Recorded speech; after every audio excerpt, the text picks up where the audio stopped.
What is up, everybody? It is Alex from Heavy New York calling from Zoom again, and this time we are here with OK, Goodnight. It is great to be able to talk with you both. Thank you so much for being here. Thank you for having us. Yeah, thank you. Anytime, anytime. The new album, The Fox and the Bird, is absolutely beautiful, and I really think it's a very thought-provoking album, and just really excellent sonic adventure to get lost into. For people who haven't heard the full album yet, though, do you feel that the singles that we heard so far, such as The Bear and the title track, The Fox and the Bird, is a good representation of what this whole album is going to sound like, or is that just like one little taste of what is to come? Yeah, I think I would go with more, it's just a little taste of what to come. I think they're obviously the two are very different, and I think that sort of as an idea musically is very representative of what the album is, but there's definitely a lot more to look forward to and a lot of craziness and a lot of dynamic changes throughout the whole album, and it definitely feels like it was, I think, even interesting trying to pick which singles to release, because the way we wrote this album as a concept sort of meant to be listened to from start to finish. So when you're listening to the music, it certainly does feel like a story, and that every song that goes in order one after another is sort of meant to be heard Yeah. in that way. So Being that this is a concept album, it opened up a hornet's nest of questions I'm gonna ask later. Just be warned. But was there sort of like a preconceived vision of what you wanted this album to sound like in terms of, like, did you want to go into something knowing you wanted it to be this concept? Did you go into it knowing it was going to sound like this, or was it a very improvisational songwriting process? It was interesting because we started working, the first song we wrote was The Bear. We started working on that idea musically. And I think we wanted to lean in sonically into using more outboard stuff, more like sampling, do a little bit more of sonic experimentation that we'd done before, but it wasn't as in depth as we went into this time. And adding on to that, we absolutely decided to write the concept and the whole story before doing another song. So we did The Bear-ish, musically.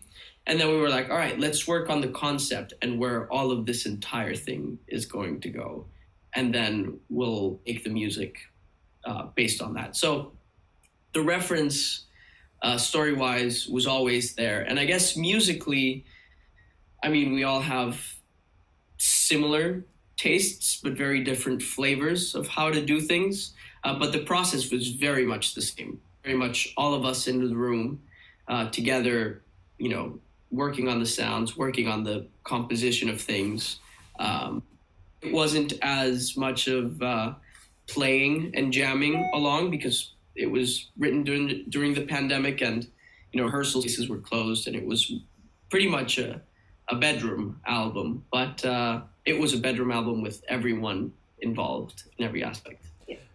With titles, because, and maybe this is me overthinking everything, but like, every song begins with the, so you have the journey, you have the nightmare, you have the falcon.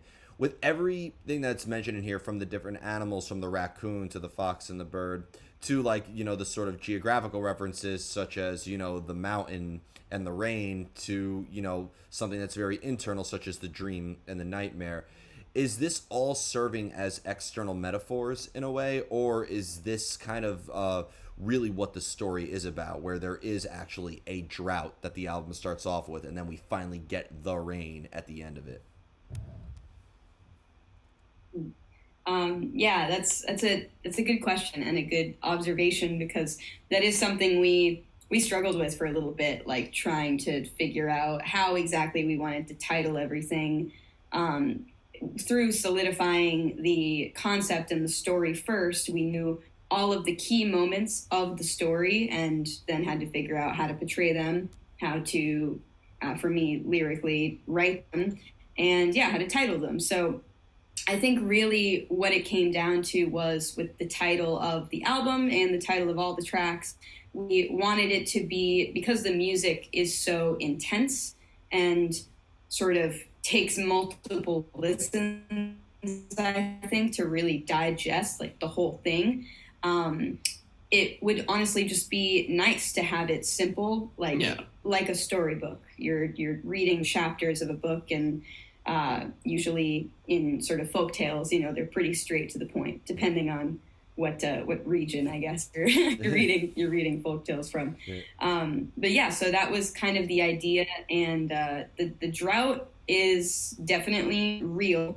We have a sort of synopsis as well that we will put out sort of the album, just as a brief overview to tell you, from our standpoint, what the story is that we're trying to tell. But there are certain points like the dream and the nightmare, the rain, that are very ambiguous on purpose, because we were very interested in giving the listeners just something to create themselves in their own head, and especially with the ending, how everything ends, just very whatever they think is happening, that's the story. So. I've always loved that there's many different ways to approach a concept album, kind of like the I'm not religious, I'm spiritual aspect. You could also say it's not a concept album, but the album is conceptual in regard. I feel like that there's also aspects with that.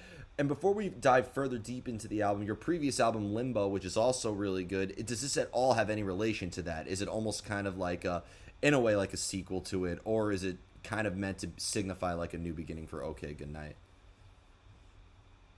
I think it was meant to be as a new approach, a new beginning for OK Goodnight. Generally, I think we were pretty happy with what we were doing at the time, but we really wanted to expand and explore a lot more. And I think with this album, we wanted to make sure that we made it exactly how we wanted it to be, and that we were all a part of every single aspect of the process. Yeah. So it was conceptual, story-wise, and also the way of working. The writing process was conceptual as well. We were trying to do this together, and that was the core concept of everything, really. So if you were to play live, and then obviously you have to play some brand new songs, but if you were to play a song like The Nightmare, going into the Falcon, going into the Dream, but then maybe throw in a Limbo song like Free Fall or Meridian or Standstill, do you think that would almost kind of change the narrative in a way? Yeah, for sure. Even in the set list that we're working on right now, it's very interesting trying to put songs all together in a way that makes sense and is digestible. I think there are even some songs on Limbo that, they don't have anything to do with the concept for the Fox and the Bird, but some of the themes are similar. And lyrics, lyrically, they're kind of similar. So, if you put a song like Free Fall next to the Falcon or the Fox and the Bird or the Bird, in a way they're talking about similar things, or they're using similar words, or it has similar vibes musically. So, technically they're separate, but coming up with a good set list has been a challenge, but also very fun.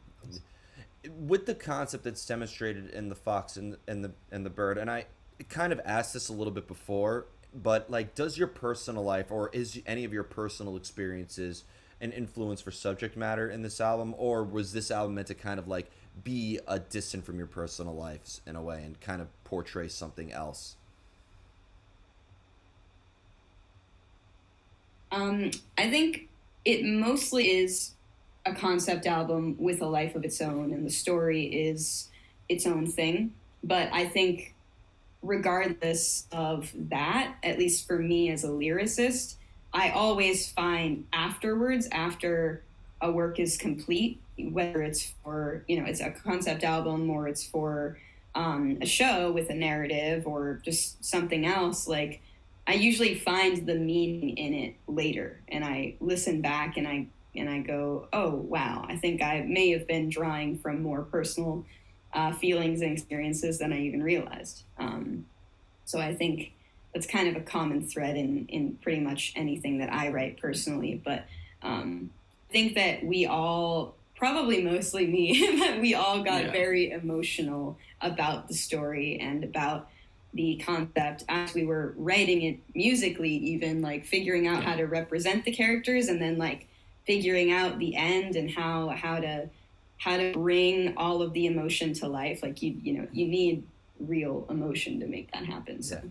Well, like as a diehard My Chemical Romance fan, my review of this album is like a progressive rock version of the Black Parade in a way, because it does have its own unique style of characters, all in which has their external metaphors, stories you can be a part of, and methods to resonate with your own. I think it has that very same sort of effect behind it. So I think, again, a progressive Black Parade is my review of The Fox and the Bird. That's awesome. I was a big fan of that when I was a teenager, so all the compliments. Yep, I love that. I saw them on their reunion 4 times last year. So now, if a listener were to interpret this up... What? Sorry, I cut out for a second. Sorry. No, I just said I'm jealous. That sounds awesome. Oh yeah, it was amazing. But when a listener does interpret this in their own way, do you think that would add another layer of context or add another layer of meaning to the album in itself? Yeah, for sure. I mean, that's one of the main reasons we struggled a little bit to figure out how specific we wanted things to be and how not specific. Because for me personally, I think as soon as you put music out, it stops being my music.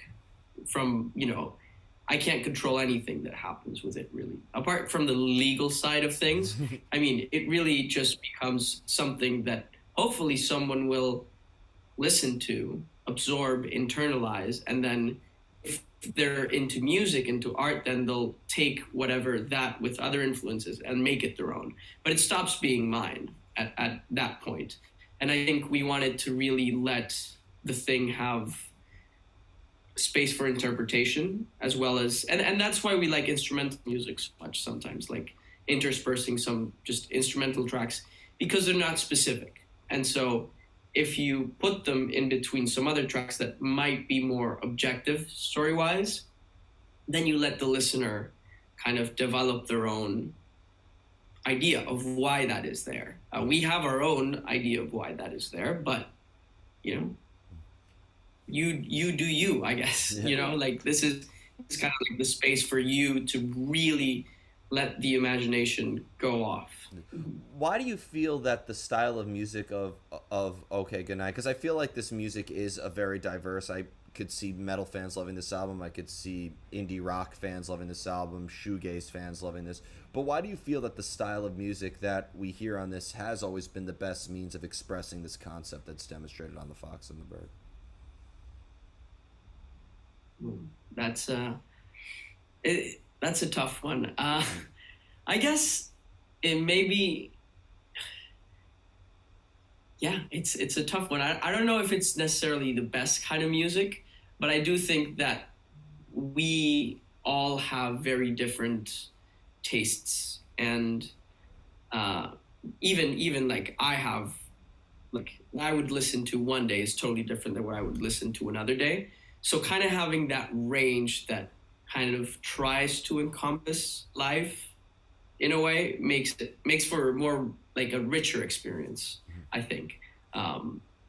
And so, maybe just that, the fact that we tried to encompass so many different styles and still try to fit within a certain sound is kind of a way to encompass all the, the aspects of life in that sense. I think also that like even though it was a challenge, giving ourselves a concept with so many specific characters and moods and just this overarching sort of fantasy-based thing, you want it to sound otherworldly. So I think that it gave us a really nice opportunity we knew, whether it was subconscious or not, to keep expanding our sound and exploring our different tastes together in one project.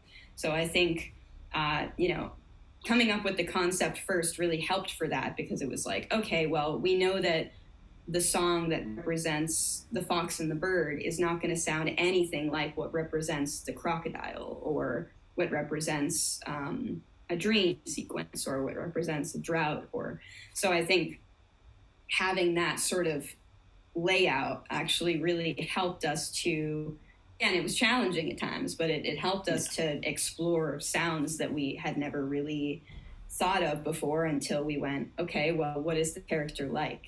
How do we represent that personality purely through music and melody and lyrics and stuff. So. Can you maybe see this concept being taken into other mediums too, like maybe through a graphic novel or a film or any sort of means of expression?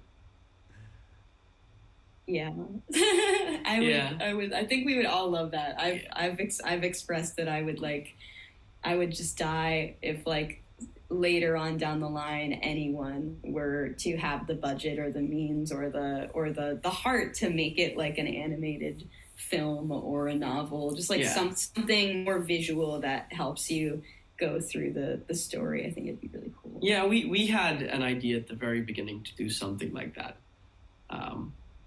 but I guess budget-wise we couldn't do it, and also we really wanted to have the moments that were, going back to the other question, open to interpretation, really kind of have their own speak for themselves, really. Yeah. So I think the beautiful, hopefully one day. Yeah. I've always said that the beautiful thing about an album that tells a story is that it's like more open to interpretation than like a graphic novel in a way, because you have the pictures and the visuals there, you have it written on words, and the only way you're going to understand the novel is by reading those words. With an album, and the lyrics are beautiful and are very thought-provoking, but sometimes a listener could just use it as a means of getting lost into it, and they don't need to focus on too much. So I think it has the best of both worlds with this album as well. Like, it's very thought-provoking, but it's also like something you can listen to on the go. There's been some concept albums where like I needed to like sit down in a room with no distractions, turn my phone on airplane mode, and like dive into it in order to get it. This album, I think, has the best of both worlds in that regard. Oh, thank you. Yeah. Thank you. Yeah, of course. Was there like a lot of maybe research or a lot of exploring other mediums of art though with the making of this? Was there like a lot of observation involved, or maybe like a lot of looking inward before you picked up a microphone or picked up a guitar or an instrument? There was a lot of preparation from each band member, I guess. Like I know on my end, there was a period where I used to wake up every morning and create a patch on my synths from scratch, thinking of the album, right? Like, how is this album going to sound? And actually, a lot of those ended up being like part of the core ideas for different songs. Mm-hmm. So yeah, there was a lot of preparation in terms of imagining what the thing was going to be like and putting it actually out there.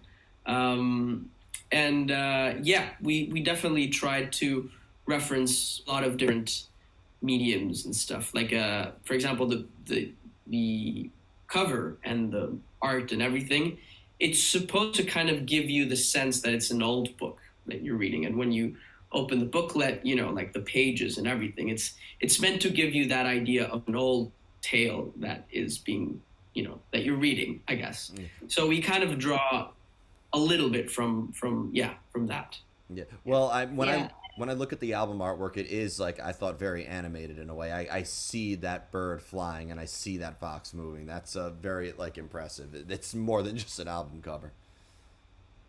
Yeah. Thank you. Yeah. Connor Nolan was the artist, and he's great. He's awesome. He's awesome. And you wanted to add something, Casey? I thought I cut you off for a second.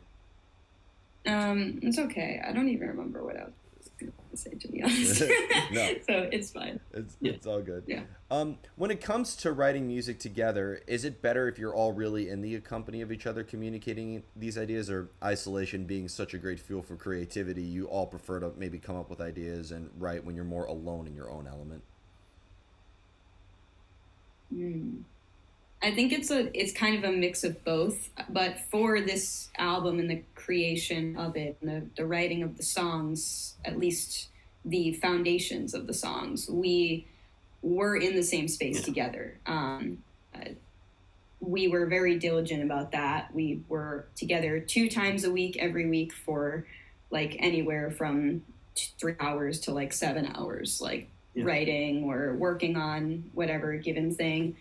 And for me personally, when I write my melodies and lyrics, it's a very internal process. So sometimes I would do that while we were together, but I'm not really the type that likes to just start freestyling like over music, especially, I mean, it's hard to do with this kind of music anyway, but like, I really like to top line. So I like to help to write the music and curate the production and writing and everything, and then take that home later and write my own thing over it.